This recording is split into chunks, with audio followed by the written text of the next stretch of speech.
Hi, everyone. I'm Meredith Ashby, part of the Microbial Genomics Segment Marketing team here at PacBio, and I want to welcome everyone to the PacBio webinar series with today's topic focused on how full-length 16S sequencing with PacBio and Shoreline Biome can advance your metagenome research with our two speakers, Dr. Candice Brown and Dr. Elaine Long, and our panelist, Dr. Mark Driscoll, who's the CSO of Shoreline Biome.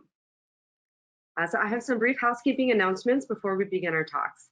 First, don't miss the chance to win up to 12 smart cells of sequencing with your 100-word proposal at pacb.com/smartgrant by August 20th, which is tomorrow. So it's only 100 words. Don't miss the chance. Next, the presentation portion of the webinar will be followed by a Q&A session. You're welcome to submit your questions at any point during the webinar by typing them into the question tab on your dashboard. Finally, we will be recording the webinar and making it available for viewing in the next few days. I also want to point out that we've provided you with some useful sequencing handouts that you can download now from your attendee dashboard. Our first speaker will be Dr. Elaine Long. So Elaine is based in Macau, where it is very late indeed, but she was gracious enough to pre-record her talk for us. Dr. Long completed her PhD at the Chinese University of Hong Kong and the Hong Kong Baptist University, and is now an associate professor at the Macau University of Science and Technology. Her research focuses on discovering new drugs for the treatment of cancer derived from compounds found in traditional Chinese herbal medicine, specifically targeting known lung cancer targets. She also studies the potential modulatory role of Chinese herbal medicine in cancer metabolism. And with that, let's begin Dr. Long's presentation. Hello, everyone. Thank you to joining my webinar. Today, I'm going to tell you a story about the role of gut microbiota for response prediction and efficacy improvement of PD-1 and PD-L1 immunotherapy. So my research interest is on lung cancer because according to World Health Organization, lung cancer has the highest incidence rates. There are more than 1.3 million new cases happening every year, and it is very common in both men and women, and it has the highest mortality rate. Almost a quarter of the cancer deaths among all cancer types are due to lung cancer, and the 5-year survival rate is very low, less than 20%. So in fact, our body has a very tight immune regulation to maintain the immune balance. When there is need of anti-cancer, our body will have a positive regulation, such as the elevation of DC cell, CTL, T helper cell, and NK cell. So when there is need for anti-allergy, there will be a negative regulation, such as the elevation of Treg, macrophage, and NDSCs.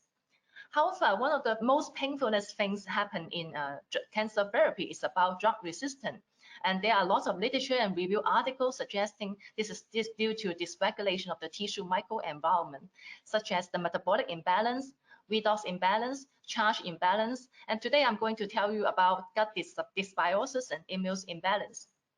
So I think everybody are very familiar with this picture about the Nobel Prize discovery by Professor James Allison and Professor Tatsuko Honjo, who has won the 2018 Nobel Prize about their discovery of the immune checkpoint. Now the PD-1 and PD-L1 immunotherapy is a very trendy treatment method for late-stage lung cancer. So Macau actually is a very suitable research center for PD-1 and PD-L1 immunotherapy in China because it is the earliest region who has approved all the 5 PD-1 and PD-L1 antibody drugs in Macau, such as the first one, Odivo and Keytruda, were all approved in 2015. And in mainland China, actually the first approved anti-PD-1 antibody drug was just approved in June 2018. So actually Macau has 5 years ahead where we have approved both the drug in this region. So we have accumulated over 300 PD-1 treatment patient response data, and we own the earlier and longer clinical follow-up type data in our region. So from the literature, in fact, although PD-1, PD-L1 immunotherapy is the trendy therapy, there are 3 golden markers to predict response, such as high tumor mutation burden, high DNA mismatch, and high PD-L1 expression in the tumor biopsy. However, even though we follow these 3 golden standards as biomarker, still the response rate is still low. According to the Western clinical trial data, the response rate of PD-1 and PD-L1 immunotherapy is just around 30%. So how to increase response rate? So let's see about the study in Macau from 2015 to 2019, over 300 cancer patient experience. This drug is suitable for late-stage lung cancer patient and is suitable for response failure after chemo and target therapy failure. And this test show a significant increase in survival time for those who respond and can keep using it until no longer responds or with complication. However, from the data in Macau, the response rate is also only around 25 to 30%. So it is very important to seek new biomarker to predict response and find new ways to enhance response. So the question is how to predict the response and how to sensitize the response. So at that time, since 2015, our research started thinking of whether we can use gut microbiota as a novel biomarker and whether we can use traditional Chinese medicine to modulate gut microbiota and sensitize immunotherapy. So we are luckily in 2015, we have purchased the PepBioSeq2 model. And this third generation sequencer can help us to understand the bacterial composition in our gut. And its long-read function can give more diversity and better resolution of the bacteria. And the classification can reach up to species level.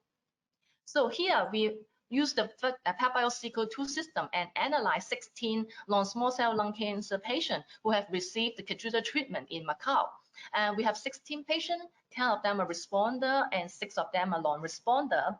And they are all late-stage lung cancer patients. We define complete remission and partial remission as responder, and we define stable and progressed patient as non-responder. And we are the first group in China with over 3 years follow-up time. So here is the PepBio sequencing data. The sequencing data reveal that the pembrolizumab treatment non-small cell lung cancer responder show a greater richness and evenness of the alpha diversity of the microbiome when compared with the non-responder. When we see the composition, we can see one of the beneficial bacteria, Bacterial vagatus and others in the responder are much higher than the non-responder. When we analyze with the LESI bioinformatic analysis, and we identify 4 bacteria which are either significantly higher in the responder when compared with the non-responder, such as the Bacterial Dysbiosis and Bacterium LF3, or it has a very high abundance in responder when compared with non-responder, like the Bacterial vagatus and Darial. So this patient is a typical responder, and we can see the tumor shrinkage very quickly after 3 doses of PD-1, and this is his tissue biopsy. We can see high PD-L1 expression. When compared with the 16 patients, the responder and non-responder show a significant difference in overall survival after 13-month follow-up data. And when we review these 16 patients, we can find that these 2 bacteria, Bacterial vagatus and Parabacterial Dysbiosis, are highly expressed in responder. So at this moment, we may predict that, we may give a summary that these bacteria may be a good biomarker to predict response. So what's the next question is, can we modulate patient gut microbiota and change the condition towards to responder? Are there any effective therapeutic strategies? So in fact, in our daily life, we intake a lot of food that can modulate our gut microbiota. For example, for Japanese and Korean, they will take the yellow beans and kimchi. And for Westerner, they will use yogurts. They intake yogurts to improve their gut biome. So for Chinese people, we actually take a lot of traditional Chinese medicine, which is called food homology drug, which means that they are TCM drug, and they are also our daily food as well, such as the rosemary and turmeric. So my research group has checked the classic medical classical TCM textbook, and we know that some of the TCM has traditionally documented with the immune boosting functions. So we screen a panel of TCM polysaccharide, and we hypothesize that these TCM polysaccharide can increase the beneficial gut bacteria, resulting in increased metabolites and cytokines that can stimulate the immune cells activation response, resulting in enhancement of PD-1 immunotherapy. So here are the data that I would like to show you. We finally found that the ginseng polysaccharide has the most effective usage and efficacy. We administrate C57 mice with ginseng polysaccharide at 200 milligram per kg for 9 days, and we inoculate lung cancer cells on day 0. And then at day 9, we administrate PD-1 for consecutive 5 doses. And then at the end stage, we collect all the tumor sample and blood sample for analysis. So results show that for the combo treatment, the mice show a significant decrease in tumor volume, tumor weight when compared with the single treatment group. And this is also happening in the humanized PD-1 mouse model. We can see the combo treatment group show a better tumor suppression when compared with the single PD-1 treatment group. And the combo group also increased the overall survival of the mice. So next, we using the immune profiling method to compare the NK cell, B cell, and T cell of the mouse serum PBMC sample. And interestingly, we found that in the combo treatment group, there is an elevation of the functional activator T cells and the suppression of the immune suppression T cells, such as the Treg cells. So this is the PacBio third generation sequencing data of the fecal sample in the 4 treatment group. And interestingly, we found that in the combo treatment group, one beneficial bacteria called Baculum is significantly increased in the combo group when compared with the PD-1 single treatment group. And we track from the literature, this bacteria actually is a kind of short-chain fatty acid producing bacteria. And now it is well known that this short-chain fatty acid producing bacteria can decrease the gut epithelium inflammation. Here is the H&E section of the mouse gut section. You can see there's less information in the combo treatment group. So next, we also apply the metabolic profiling of the short-chain fatty acid on the blood mouse serum sample. We analyzed 6 short-chain fatty acid and found that 1 short-chain fatty acid, valeric acid, are highly elevated in the combo treatment group when compared with the single PD-1 and GP treatment group. So in fact, my group actually have published a review article in Pharmacology and Pharmaceutics in 2018, and reviewed that actually the traditional Chinese medicine is the food resources of the beneficial bacteria. And these bacteria will digest the TCM and produce large amount of short-chain fatty acid. And these short-chain fatty acids are actually small molecule epigenetic regulator that can regulate the ROS and the NRF to anti-inflammatory pathway, and that can produce an anti-inflammation effect, and resulting in suppression of lung cancer and inflammation. So besides the short-chain fatty acid, we also apply the metabolic profiling to analyze the amino acid profile. Interestingly, we found that one group of amino acid, which is kynurenine and tryptophan, after combo treatment, we found that the kynurenine and tryptophan ratio are highly decreased when compared with the single PD-1 treatment group, and the ideal enzyme activity also decreased. So why is it so interesting to know the change in kynurenine and tryptophan ratio? So in fact, if you are familiar enough and pay attention enough about the immune checkpoint new inhibitor development, actually IDO enzyme is a very hot and new target. Many small molecules developed by pharmaceutical company are undergoing different stage of clinical trial.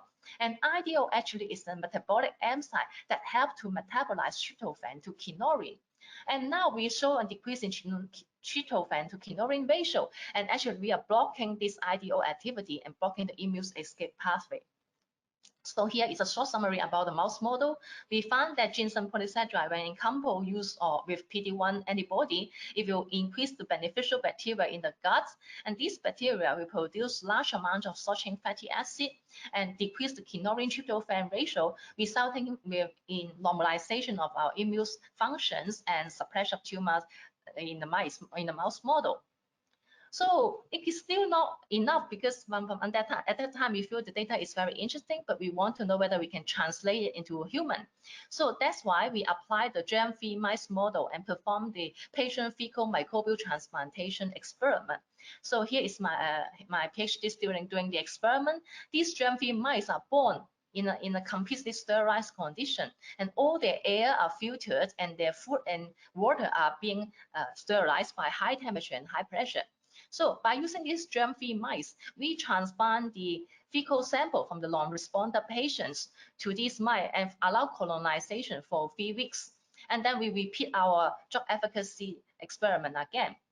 So as we expected in the germ-free mice model, we can repeat and get a in a similar result, and we found that ginseng polysaccharide can reinstate the response to anti-PD-1 monoclonal antibody in the ALC tumor-bearing mice transplant with microbiota from the non-responder. And from the immune function analysis, we can also see elevation of the functional activated T cell and suppression of the immune suppression T cells. So how about the composition of the gut microbiota? And at that time, so we are very luckily, because by the support of Shortline and PacBio, we know there's a new kit available, which is called Shortline String ID, which can allow high resolution classification for PacBio next-gen sequencing. And this kit actually can read through the sequence between 16S and ITS and 23S region. And they also have a new bioinformatic SB analyzer using the Athena database, which can allow us to analyze the data up to strand levels. So it is the in-house data from Shortline, and they publish it in Nature Communication, showing that with the new kit, there are more new strands could be identified when compared with the old method and old kit. And it is suitable for human sample, suitable for sample for model organism and environmental sample. And it has several advantages, and I think Mark will tell us more later. So by using this kit, we successfully identified the two bacteria, Bacteria vagatus and Parabacteria dystarsonus. They are restate in the non-responder fecal transplantation model. So if you still remember, actually, these two bacteria are actually only in high abundance in responder. So now after the combo treatment with the ginseng polysaccharide and anti-PD-1, we can observe these two bacteria are normalized back in the non-responder fecal sample. So we applied the new bioinformatic analysis method on our data. Interestingly, we focus on the Parabacteria dystarsonus. It seems to us that we have identified 3 new patterns of strands. So we further aligned the Parabacteria dystarsonus ASV using the DrawViews software and using the reference strand from the Athena database. It seems to us that there are 4 new groups being identified. However, when we further look into the red group and the light blue group, we found that the V1, V9 alignments looks like they are very similar in the 16S gene regions. So actually, this may be a strand with 7 different regions. So we also combine alignment with ASV prevalence and reveals that they'll actually have 3 new strands, and 1 strand may be 2 strands co-occurring, or it is just representing a single strand. We also can look through the alignment view across the entire amplicon for all strands between the 16S, ITS, and 23S region. We can see based on the ITS region, we actually can confirm that there are at least 3 new strands of the Parabacteria dystarsonus. So now we actually don't know the individual function of these new strands. My group is trying to purify every single strand and try to retransplant the single strand into the fecal transplantation model to see whether there are any functional difference. So in short, this is a summary of my finding.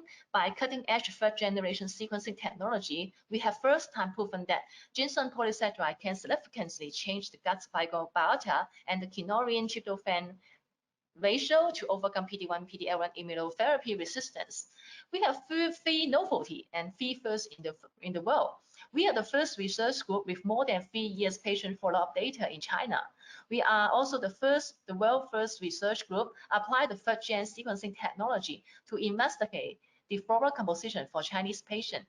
We are also the world first research team confirm the efficacy of ginseng polysaccharide to reshape the intestinal flora and sensitize PD-1. And this study was just accepted by Journal Gut in May this year, and with an impact factor over 23. And we have also 3 more corresponding paper published in JAMA Oncology, Current Opinion in Pharmacology, and Science China Life Science. So besides publication, we have also obtained the China patent and Australia patent for the use of ginseng polysaccharide in combo with anti-PD-1 immunotherapy. So here is the summary and significance of this study.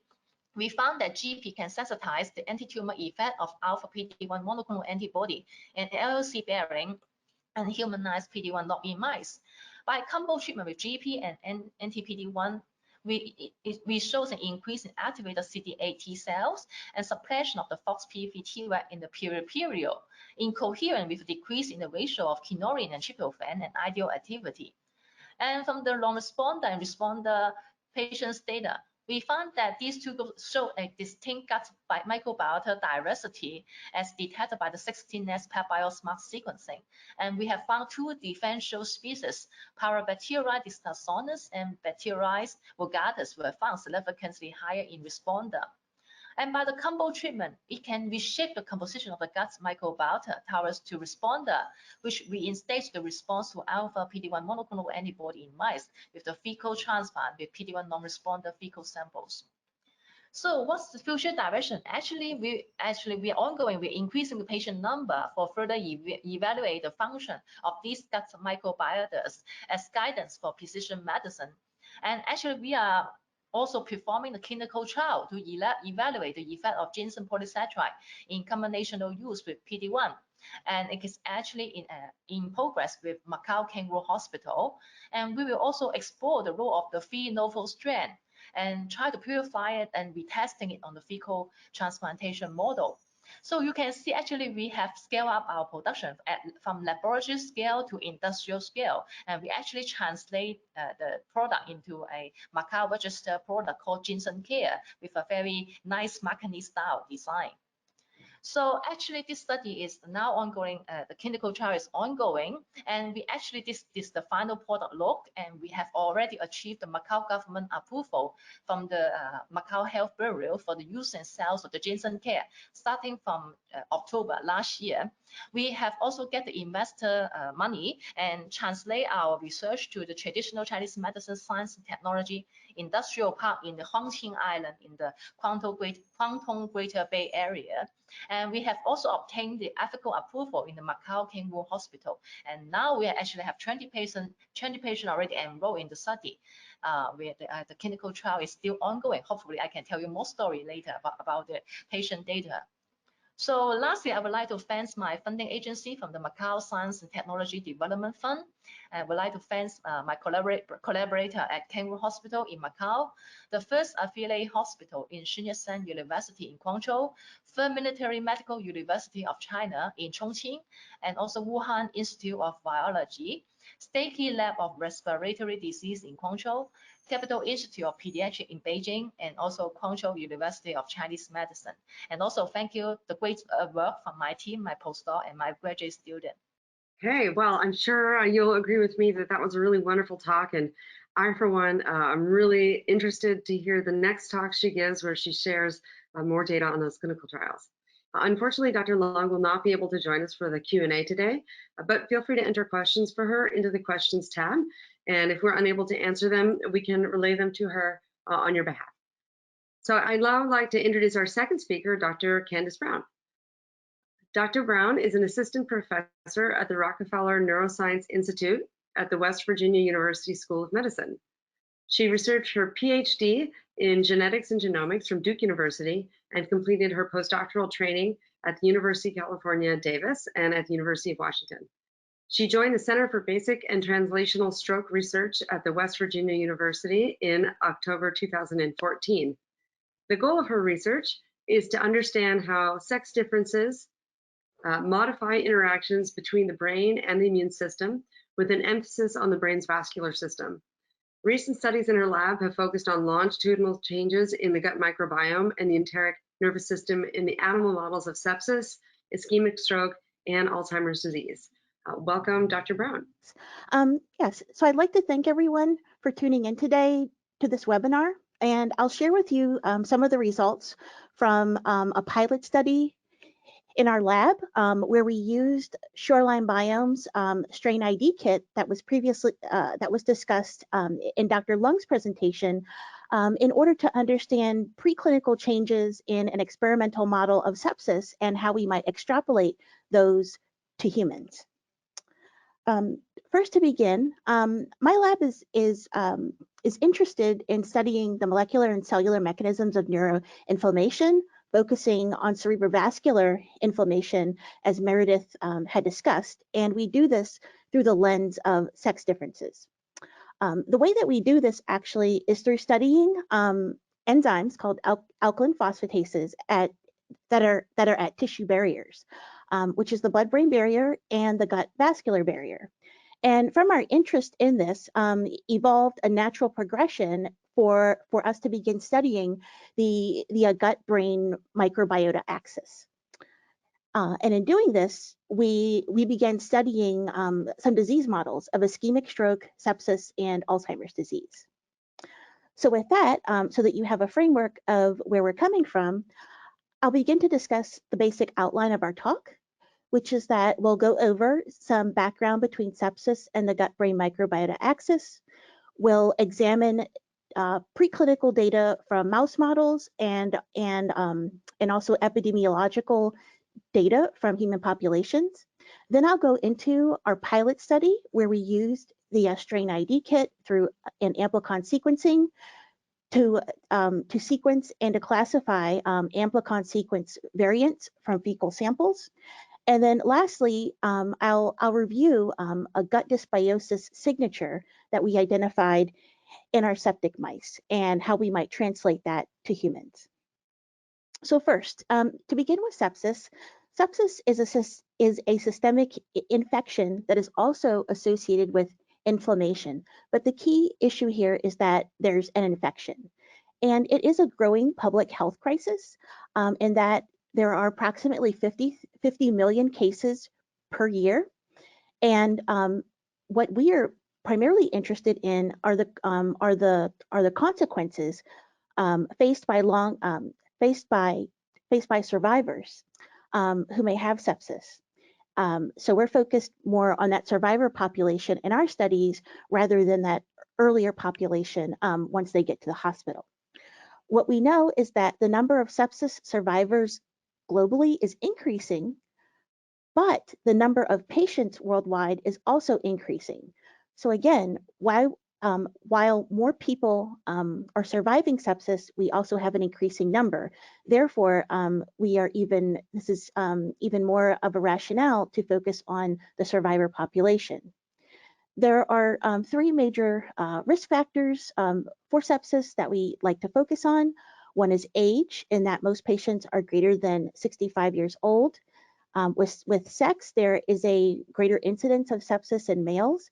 And finally, there are many comorbidities that are associated with sepsis, such as diabetes, obesity, cancer, and hypertension, just to name a few. And then lastly, and what's most important for this talk, is that there are no FDA-approved drugs that actually treat sepsis, other than antimicrobials and supportive care. So we don't have a cure, and then we also don't have very much in our pharmaceutical regimen in terms of helping sepsis, the lifelong consequences of sepsis for those survivors. The official definition of sepsis redefined in 2016 encompasses the organ dysfunction that is present in sepsis. And it's defined such as a life-threatening organ dysfunction caused by a dysregulated host response to infection. And what this really means is that there's an infection in a specific organ or organs within the host. However, multiple organ systems may be impacted.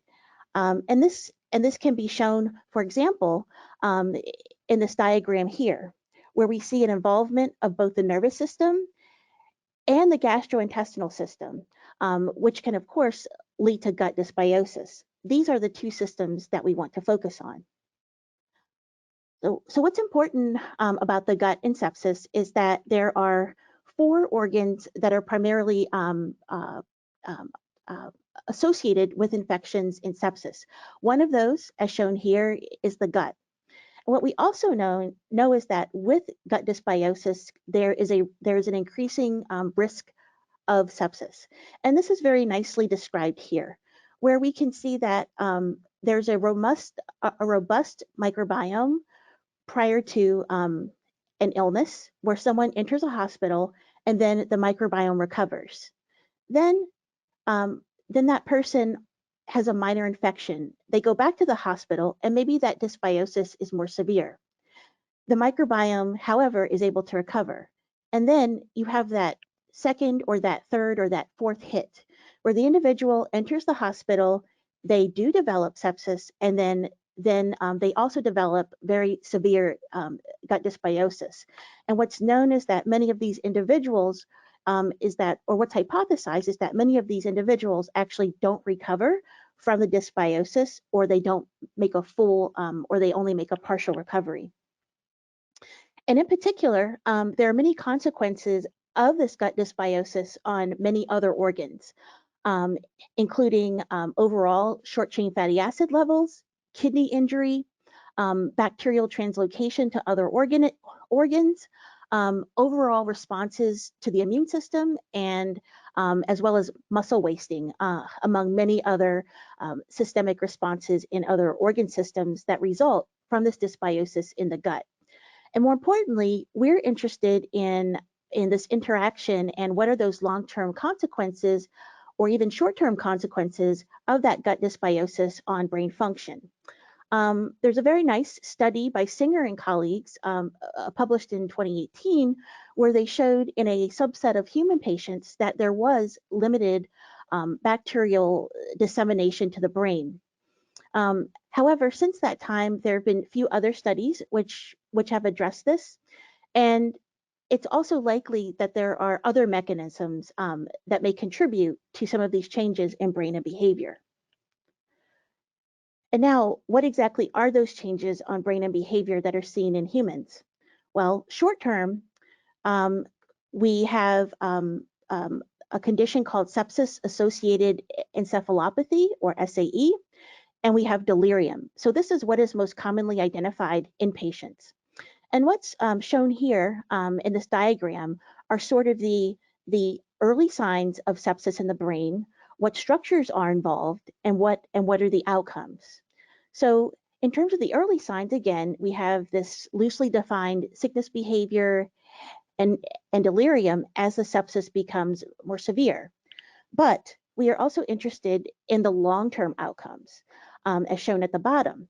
And long-term, there was a landmark study in 2010 published in JAMA showing that approximately 70% of sepsis survivors have some sort of neurological impairment that includes things such as mood disorders and cognitive decline, as well as motor deficits.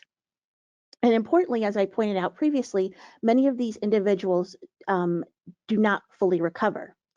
These findings are supported loosely by animal studies as well as human studies. As you can understand, it's very difficult to study this in humans because many septic patients are actually quite ill, and so to actually to design a study where you have this brain or central nervous system focused outcome at the beginning of the study is something that actually takes a lot of planning. So it's been difficult to implement that, but there are research groups that are working on that. And therefore, since the mechanisms are not well understood, it's an active area of investigation in many preclinical as well as clinical laboratories. So in these sepsis survivors, they develop something called a post-sepsis syndrome. So as shown on the left, what we can see is that there are many post-sepsis symptoms that I discussed earlier. And again, they're related to poor memory, anxiety, and difficulty concentrating, sadness relating to mood, sleepiness, and muscle weakness. And really, most of these have an origin in the nervous system. And a recent study looked at post-sepsis 2-year outcomes in a group of patients. And they found that 50% of the patients fully recovered at the end of 2 years. 33% of the patients did not survive to that 2-year endpoint. And then 17% of those patients had developed something called a post-sepsis syndrome. And again, it sort of encompasses many of the outcomes that I've previously discussed. In addition to neurological changes, there's persistent immune dysfunction and also and persistent problems with both cardiovascular and kidney disease, leading to a diminished quality of life as well as increased comorbidities in this population. So we wanted to model this in a mouse model. And we asked the question a couple years ago, asking, is there an association between post-sepsis behavioral impairment and gut dysbiosis in mice? So the first part of answering this particular question was to establish a model where we could show behavioral impairment in a mouse model of experimental sepsis. So the mouse model of experimental sepsis that we use is called cecal ligation and puncture, which I'll discuss in more detail on a later slide.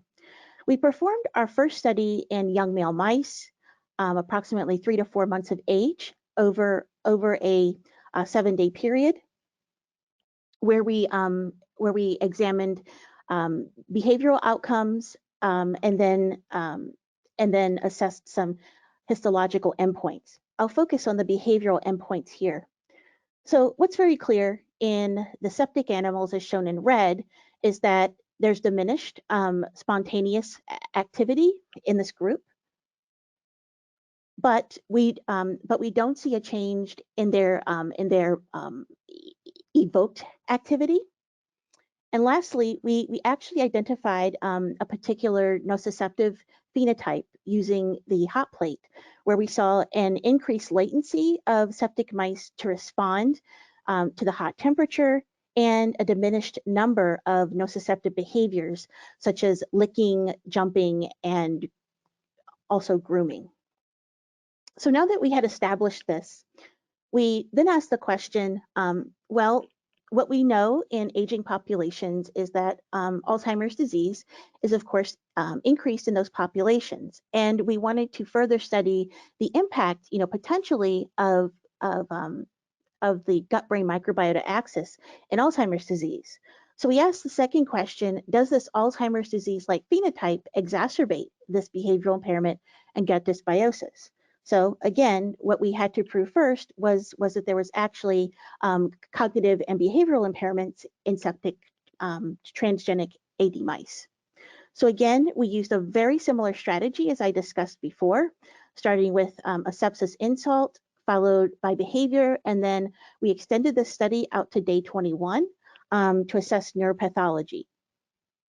So what I'll first show you are results from a cognitive test called a 2-day radial arm water maze, where mice receive a learning trial on the first day, and then the second day there's a recall trial. And if you focus on day 2, what you can see is that in female septic mice, there was a decrease in their recall and an increased number of their actual errors. So we were able to identify a potential cognitive phenotype here. And then secondly, when we assessed their neuropathology in different brain regions, such as the subiculum and the entorhinal cortex, which are associated with learning and memory, we can see that there's increased activation of microglia in these regions. And the microglia are associated with beta amyloid, which is one of the hallmark features in Alzheimer's patients. And this is also quantified here as well, showing an increased area of microglia and an increased number of microglia in these mice. So we've established the models. And at this time, we had performed some studies in stroke, and we published a preprint on that had gotten some press, in many scientific outlets. And we were contacted by Shoreline Biome because they were interested in the work. And I was really attracted by the information that I received from Shoreline and from Mark Driscoll that you met earlier. In particular, it allowed us to expand our taxonomic identification. So instead of getting discrimination down to the genus level, we could actually go further down to the strain level. And that's where this identification of different taxa is more biologically meaningful. So we asked the simple question in a small pilot study: how does the gut microbiota change over time in experimental sepsis, with the hypothesis that we expect to see a sustained loss of beneficial bacteria and increase in pathogenic bacteria? The experimental design of this study is very similar to the studies that I discussed previously, except that there's more detail on our cecal ligation and puncture model here, where we make 2 punctures of the cecum. And we had 2 groups of mice. We had a wild type group, which is basically C57 black 6J mice. We had a mix of males and females, and the mice were 8 to 9 months old. And this was also seen in our AD transgenic model that we used. On day 0, prior to the initiation of sepsis, we collected fecal samples from these mice.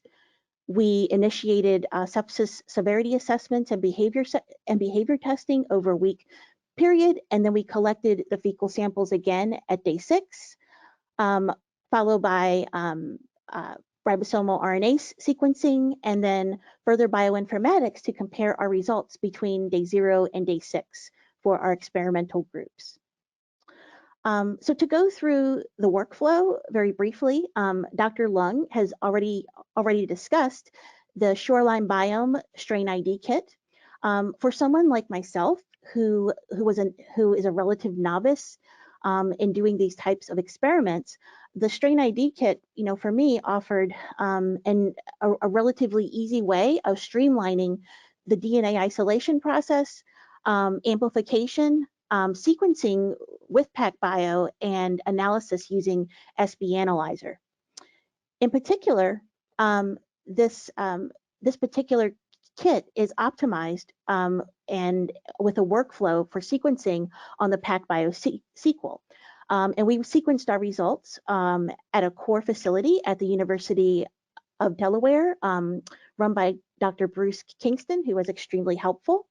And then we went through standard protocols with where we used the data 2 to infer amplicon sequence variants. Then we classified those amplicon sequence variants by mapping to the Athena database with SB Analyzer software. Then we were able to use open source tools in addition to data 2, JALView, and also Chime2 for further bioinformatic analysis. So to begin with, I just want to give a brief overview of the most abundant species and strains that we identified. So the most abundant genera by far were Baculum, Lactobacillus, and Clostridium. And as you can see, looking at the OTUs, unclassified Baculum species were by and large the most abundant species that were seen in our study.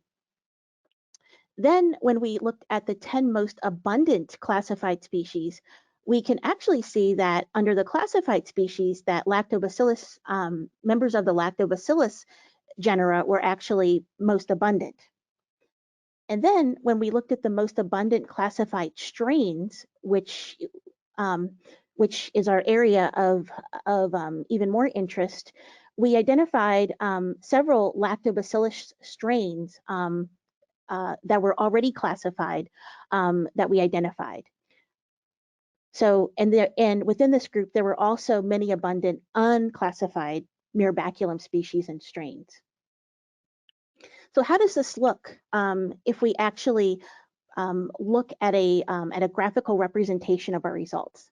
So what's shown here is a plot showing the relative frequency of multiple species, of the most abundant species that we identified in our study. And to orient you, we have our treatment groups on the bottom.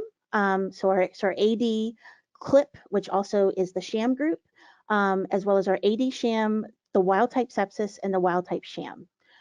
Our day 0 group is always on the left, and the day 6 group is always on the right. So what we can see here, first of all, is that if you look at the green shading, that there's an abundance of Lactobacillus species here, and that matches very closely with what I showed in table form previously.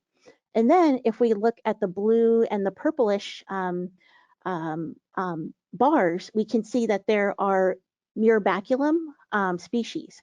And these are actually several novel taxa that we identified, which I'll discuss more about on the following slides. So what is Baculum?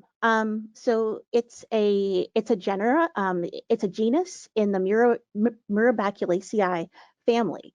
And so we found that this particular species comprised about 50 to 75% of the healthy mouse gut in all of our samples. Baculum is actually newly named. So it was previously known as an orphan taxa, most notably S24-7. And this is a member of the Bacteroidetes in the order Bacteriodales in mice. And these two papers here that were published in 2016 and 2019 show a very nice a very nice description of Baculum strains, or ones that have been classified. And what they know is that it's a highly dominant commensal species in the gut of rodents. The functions are largely unclear, but at least in the 2019 study, it suggested that these bacteria play a role in the degradation of complex carbohydrates, which is of course very important for multiple physiological functions, both in the healthy and the diseased animal. Out of our study, we identified 16 new Baculum species based on our amplicon sequencing and aligning to Shoreline's long-read database. So to show you the utility of this strategy, if we just look at the 16S truncated amplicon sequence variant consisting of hypervariable regions V1 and V9, we can see that it's very difficult to reliably discriminate among our core among our amplicon sequence variants that are grouped together. But the addition of sequencing that intergenic spacer region along with the partial 23S region allows for better discrimination of these unique Baculum groups, as you can see here. And so, as I mentioned, we were able to sequence, identify at least 16 new Baculum species, and these have all been uploaded into GenBank. Next, I'll go into the results between our wild type and Alzheimer's disease mice. So overall, when we compared the Alzheimer's mice compared to the wild type mice as a group, combining both our sham and septic animals, we found that in abundance, that in AD, there appears to be a higher abundance of Lactobacillus murinus, which is actually a species that's only found in mice. But we also found that in AD, there was a higher abundance in some of these samples of a Burkhold Dariales, which is a pathogenic species. And this was really only abundant in one of the wild type samples. But we did not see a difference between wild type and AD mice at day 6 during sepsis. So we decided to focus just on the sham or the control versus the sepsis differences by combining those groups together. So what I'll first show you is our principal coordinate analysis plot with weighted Unifrac distance by grouping the sham and the sepsis mice all together on a single plot. So the sham animals are the orange circles, with septic animals being the green circles. Day 0 animals are the smaller circles, and the larger circles represent our day 6 samples. And what you can see is that the samples cluster into 2 groups. When we look at the distance length between our day 0, again, which is the small circle, and the day 6, and the corresponding day 6 sample from the same mouse, we can see that there's a larger distance between those 6 septic samples that are all clustering together. And then lastly, once we uncover them by treatment groups, we can see that our wild-type shams and wild-type sepsis groups are in turquoise and pink, and then our AD mice are shown here in orange and in purple. And what we've been able to identify is that all of our sham mice cluster together, which is great. And then about half of our septic mice cluster together very closely, which I refer to in the remainder of this talk as a day 6 sepsis cluster. So the first question we asked were any taxa decreased at day 6 compared to day 0? So first, we have sort of regrouped our samples here. So the day 6 sepsis cluster is here in the red box. And if you look at the yellow-orange color, you'll see that that represents members of the family Mirabaculaceae. And what's very clear is that in the non-day 6 cluster samples, that Mirabaculum species are very abundant. And at day 5, they have nearly disappeared, and they've been replaced by multiple families from the Clostridales and the Burkholderales taxa. So secondly, we asked another question in our pilot study, looking at whether any taxa conferred a protective advantage against the loss of commensal bacteria by day 6. So here we regrouped our samples a bit, and now we separated them out by treatment group, so that we can examine changes more closely between day 0 and day 6. So all of the samples that are highlighted in red showed a very specific pattern, in that the mice that had very low lactobacillus levels, as shown in blue, on day 0 appear to have a greater loss of Mirabaculum, as shown in green, on day 6. And this is pretty consistent throughout all of the red groups, where you see almost no Mirabaculum at day 6. And the lactobacillus species that we identified in our study were Murinus, Reuteri, Johnsonii, and unclassified species. In particular, the Reuteri and the Johnsonii species are present in humans.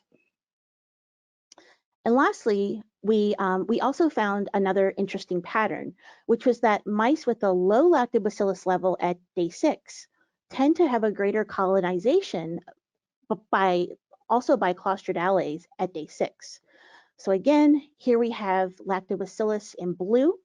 And if we look at the red, at the boxes with red stars, we can see that these samples overall have a relatively low level of blue at their day 6 level, at the day 0 level. But by day 6, as shown by the purple, green, and orange, there's more of an increase in those other taxa by day 6.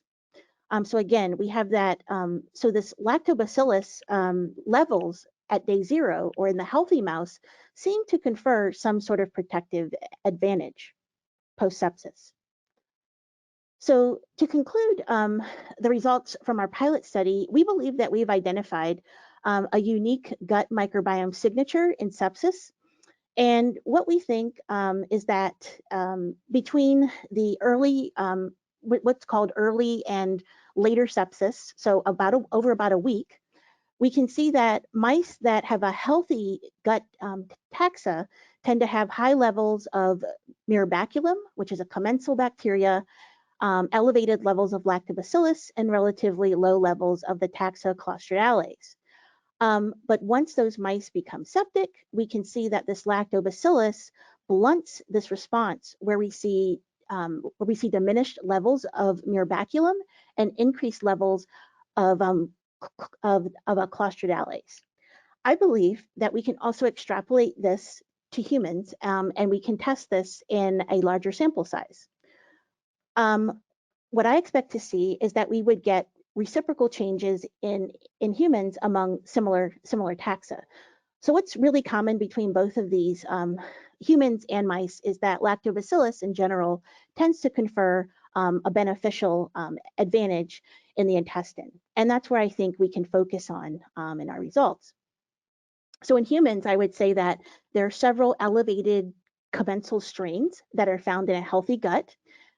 And lactobacillus is one of those strains. And in general, we have a decrease in clostridales as well as other pathogenic taxa. And we believe that that specific lactobacillus strains may also be able to prevent which should be a decrease in the commensal strains here and an increase in clostridales. So my arrows are in the wrong directions, but you get the picture. And to extrapolate further onto a potential therapeutic application and how I see this moving the field forward in experiments that we can do, and also we can collaborate with others, is that, you know, again, we really want to focus on this sepsis survivor population. So potentially, if we could target this group of individuals who by 2 years have a very poor post-sepsis outcome, either with increased mortality or the development of post-sepsis syndrome. So what we think is that, you know, potentially treating with one of our lactobacillus strains that we've identified, either during sepsis or during sepsis at the onset, and or potentially continuing after they've left the hospital but haven't recovered fully. We can recapitulate the enhanced recovery, the reduced mortality, and the diminished post-sepsis syndrome in our sepsis survivors, therefore improving the quality of life of those individuals and their families. So with that, I'd like to thank the members of my lab who were involved in this project, Allison Berchasek and Divine Nafour. Divine has recently defended the PhD portion of his program and returned to medical school, and Allison will be defending her PhD in 2 weeks. So I'm very proud of them. Also, our colleagues at Shoreline Biome, who really helped us in many ways with, you know, with our protocol, with how to move forward, our experimental design. So it was really helpful to have their input, and it's wonderful working with them. And then the University of Delaware Genotyping Center, Bruce Kingham was also a delight to work with. And our funding from NIH, and in particular, this was funded by a Stroke Cobra and INBRI and and our CTSI. And also, lastly, I'd like to thank PacBio for giving me the opportunity to speak with you here today and to share our work. And with that, I'd like to take any questions that you may have. Thanks, Candace. I don't know about everyone else, but whenever I listen to these microbiome talks, I feel inspired to rush out and get a bunch of yogurt and really take care of myself in that way preemptively. Thanks so much again for the talk, Candace. So if you have questions for Candace, you can enter them in the questions dialog box now. And now I'd like to invite Mark Driscoll to turn his camera back on and join us for the Q&A session. As I said before, Mark is the Chief Scientific Officer and co-founder of Shoreline Biome, and he's worked with a wide range of customers on pivoting to long-range 16S sequencing in any number of different research contexts. Okay, so go to our questions here. Let's see. So, okay, so we have one question for Candace here. The sepsis syndrome that you talk about, is that the same thing as a cytokine storm? And if so, is it possible that post-sepsis syndrome might be similar to other long-term chronic illnesses like long COVID? Yes, exactly. That person is 100% correct. There is a cytokine storm in early sepsis, and likewise, there's a similar cytokine storm that's in COVID. And so actually what many investigators are actually looking at the sepsis literature to help them understand what happens in long COVID. So it could be a model potentially for that as well. Yeah, that's exciting to think that microbiome research might have some potential utility for what is sure to be a pressing medical issue moving forward. Mhm. Another one for Candace. Candace, wonderful talk. I'm curious, how do you know or how are you confident that the Burkle Darialis unknown was pathogenic? Yeah, that's actually a very good question. We were making the assumption that it was pathogenic based on what's in the literature, but we don't have 100% confidence that it is. I believe in some of our sequence analysis that it aligned closely with sequence identity with some of the more pathogenic Burkle-Dariales. I think that was in order. And so that was a suggestion that we had, but we don't know for sure. Awesome. This one maybe is for Mark. How common is it to find unclassified strains with the strain ID kit, and how does the software handle those? It's extraordinarily common to find unclassified strains. I think we've all heard that most bacteria are unsequenced, and when you look at super high resolution, we find that that is very true, even to the extent that you know, a lot of people have sort of their own personal microbiomes. So it's very common. The issue is that many of the databases will not have those particular strains in them. That's where amplicon sequence variants come in, because using the amplicon sequence variants, as you saw with both of these talks, you can in fact pull out the sequences that belong to these bacteria with 100% accuracy. And now you have a kind of a reference strain without whole genome sequencing right out of your data for all of these new strains that you can use to now track them and actually enter them into your own custom database and follow them going forward. So the amplicon sequence variants combined with the long reads is a great way to get around the problem of databases not having the strains that you're interested in. Very cool. Okay, another one for Candace here. Let's see, Candace, after inducing sepsis in the mice, are the animals treated the way that a human would be? For example, antibiotics, being in a hospital environment. And if not, do you think that that may make a difference on the outcome? Yes, that's a great question. So within this field, there's a group of investigators who does use antibiotics and a group that doesn't. In this study, we don't use antibiotics. However, we have recently been funded for another study where we will have a group that has antibiotics and doesn't have antibiotics. So we'll be able to address that particular question. And then another part of the question addressed the issue of the ICU. You know, the person's intubated, they're under lights. That can be stressful also. So I believe there are some studies where people are now trying to recapitulate the mildly stressful environment of the ICU. Yeah. Fascinating. All right, sorry, I'm having my own million questions. All these questions spark more questions. It's great. Okay, Mark, is there a way to try strain ID if you only have a few samples?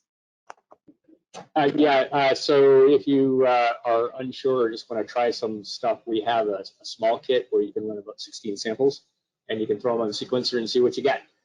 So there's a couple of things to consider when you are planning your experiment, for all the way from how you crack open the cells and get your DNA out, which is part of the kit, all the way to you know, which amplicon are you going to use and that kind of thing. So you can try small and compare to what you have, or if you just want to see, you know, if your sample type or sample of interest is working, you can look at it and say, you know, I've got amplicons, I got some sequence, let's go ahead.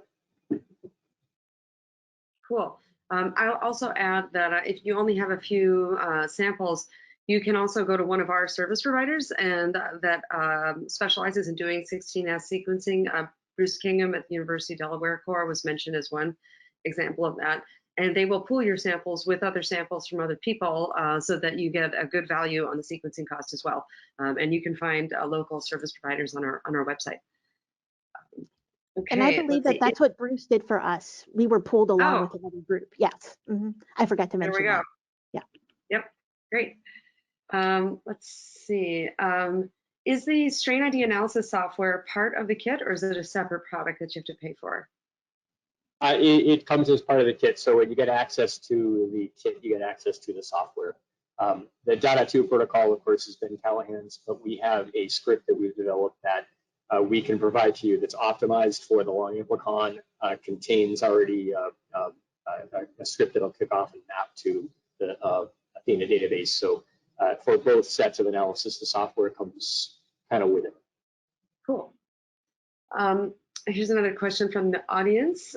Could one use the strain ID kit in conjunction with PacBio to get both bacterial and fungal identification in one sequencing run instead of having to do them separately? So maybe you go first, Mark, and then I have an answer as well.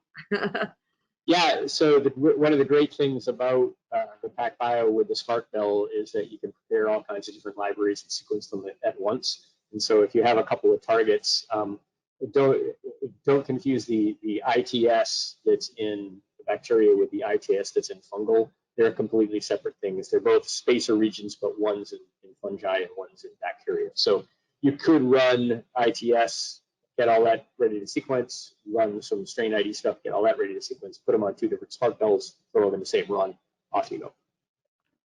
Yeah, and to chime in there, so the strain ID kit, I believe, is specific to bacteria, but there are a number of publications that are available on the PacBio website, or you can email me or get in touch with one of our service providers to amplify long amplicon fungal sequences, and there's no reason that you can't pool those two libraries together and do them in one run.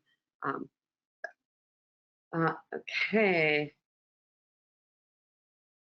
Let's see, so let's see, what is the easiest software to use for analyzing 16S sequences, especially the principal component analysis?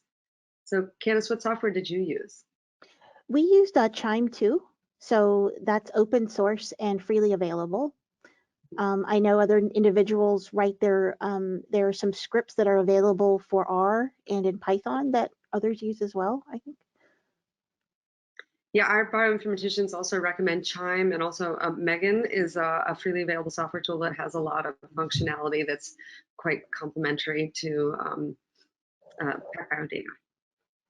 Okay, so I think we're at 11:11, which is a fortuitous and lucky time. So I think we will end the Q&A there. And I'd like to thank both of our speakers, Dr. Brown, Dr. Long, and our special guest panelist, Mark Driscoll, for sharing their perspectives on full-length 16S sequencing and the way that it can advance metagenome research of all kinds.